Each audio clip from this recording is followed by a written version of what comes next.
La première fois que j'ai vu Papa Wemba, c'était au studio pour la réalisation de mon tout premier album de ma carrière en 2006, il y a 10 ans maintenant, donc Studio Meko, sur le projet de mon premier album Chemin croisé, grâce à la maison de production qui m'avait produit.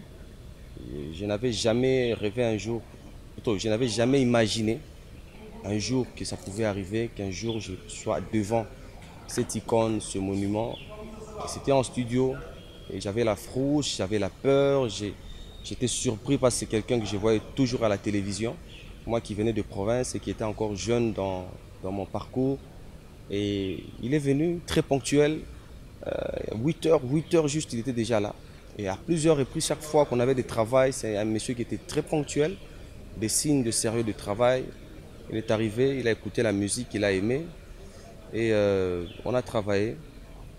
Et une chose qui m'avait beaucoup marqué, c'est qu'en studio, il m'a donné des leçons, comment chanter devant un micro de studio, parce que quand on chante en studio et quand on chante en live, c'est deux choses différentes. Donc la toute première fois de rencontrer Papa Wemba, c'était sur cette chanson qui s'appelle Baila, où il avait fredonné la la la la la la li, la la la la oye bibia yonde Maria chokizi alelio Papa Wemba lobio. Donc cette chanson-là qui m'a beaucoup propulsé.